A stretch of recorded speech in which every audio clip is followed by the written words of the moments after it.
And welcome to IAS origin. So आज हमारा topic है युगे युगीन भारत।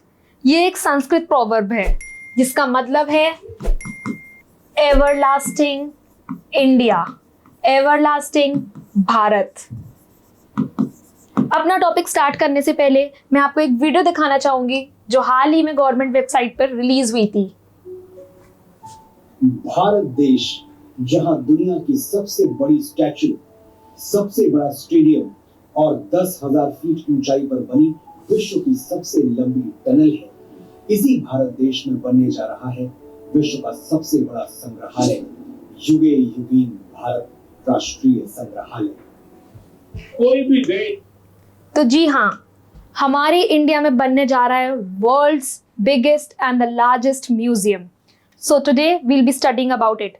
उससे पहले मैं आपको बताना चाहूंगी, we at IAS Origin offer n number of services like live classes, one-to-one mentorship, unlimited recorded access and personalized strategy plan जो कि आपकी प्रिपरेशन को बनाता है easy. So let's begin with our topic. World's largest museum, युगे Yugeen Bharat, to be constructed in Delhi.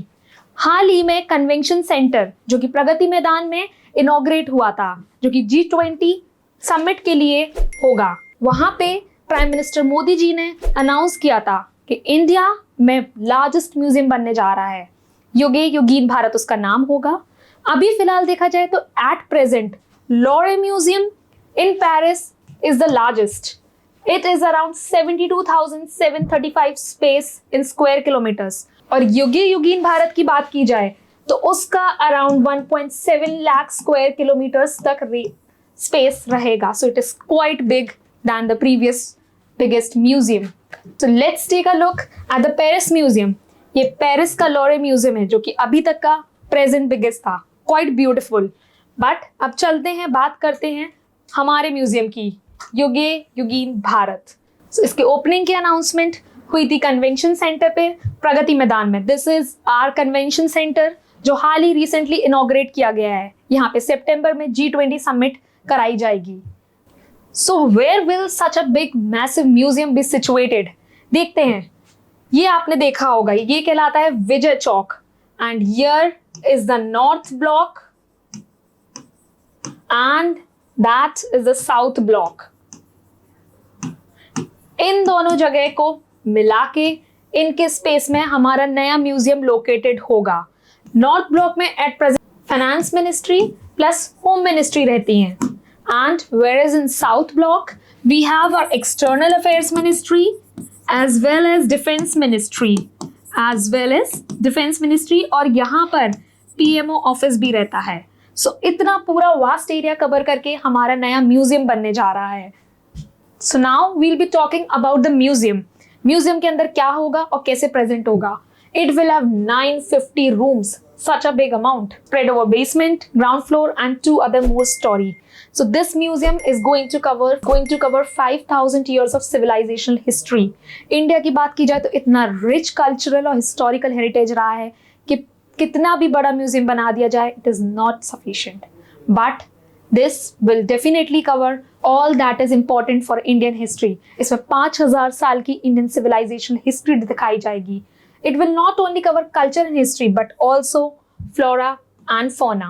हमारे यहाँ के जो पुरानी वाइल्ड लाइफ थी उसके बारे में भी बात की जाएगी। This is also going to cover civilization history from the times of Indus Valley civilization. वैदिक एरा की भी होगी। हमारी टॉप यूनिवर्सिटीज की बात की जाए जो वहाँ पे थी, नालंदा which was destroyed, इसके बारे में आज रिमेन्स मिलते हैं हमको और कुछ नहीं। So it will be depicting Nalanda university, Vikramshila university, हमारे सारे vast empires, be it Pallava, Chola, Pandya, Kushana, Gupta empire, सारे के सारे एम्पायर, हर एम्पायर ने हमें कुछ ना कुछ दिया था। पल्लवास की बात की जाए तो ममल्लापुरम जैसे टेम्पल्स हैं। गुप्तास की बात की जाए तो इतना कल्चर रहा है उनके टाइम में कि we can not say this the biggest Indian empire. Cholas की बात की जाए तो साउथ के द्रविडियन टेम्पल्स को देखिए आप।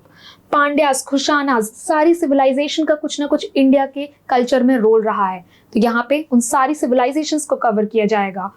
B it a display of Rajputs bravery, be it Mughal era में भी हमको बहुत कुछ देखने को मिलता है, from Taj Mahal and other monuments along with its Sultanate period के बारे में भी इसमें बात की जाएगी, and also the British Empire.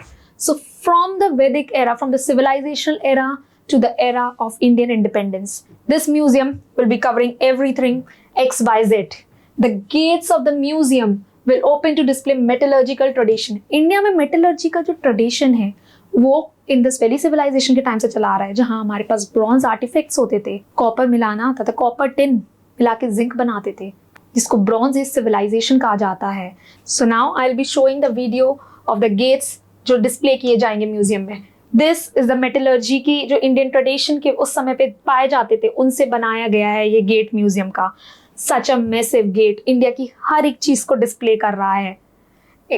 ये इसके ऊपर जाने का पाथवे है जो कि दिखाया गया है. 3 फ्लोर्स ओवर देयर, बेसमेंट भी होगा नीचे.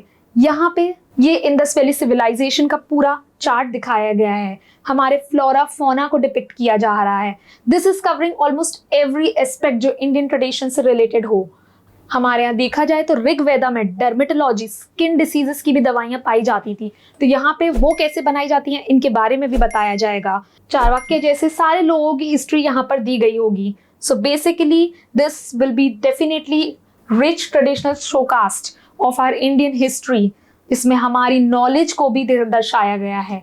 सो yes, this will cover everything. Cover pits and temples. India में हमेशा से एक रिलीजियस कंट्री रही है. So basically it will depict all the temples. It will display all the battles from Sannyasi revolt 1770 में की गई थी अगेंस्ट द ब्रिटिश. तो उस टाइम से लेके which is considered as the first revolt to the revolt of 1857, जिसको first war of independence भी कहा जाता है. तब से लेके इंडिया का इंडिपेंडेंस तक 1947 तक इसमें सब कुछ दिखाया जाएगा. आर इंडियन इंडिपेंडेंस मूवमेंट, हमारी bigger personalities like Mahatma Gandhi ji, Nehru ji, Subhash Chandra Bose ji, सारे फ्रीडम फाइटर्स के बारे में भी होगा. Of course, how can we forget India's unsung heroes like H.G. Bhabha, C.V. Raman, Raman effect, Bose ji, J.C. Bose, Jagdish Chandra Bose. We cannot forget them. So definitely the very perfect name, युगे Yugeen Bharat, everlasting India. इसमें India की उसकी हिस्ट्री दिखाई गई है, उसका कल्चर दिखाया गया है, उसका ट्रेडिशन दिखाया गया है. नेशनल म्यूजियम ऑफ दिल्ली में ही इतना सब कुछ दिखाया गया था, तो उससे भी कहीं ज़्यादा बड़े पैमाने पे हमारा ये नया म्यूजियम होगा which will showcase everything from A to Z in this museum. So I hope you liked the video, and for more videos like this, please subscribe to our channel IAS Origin. Do like and comment.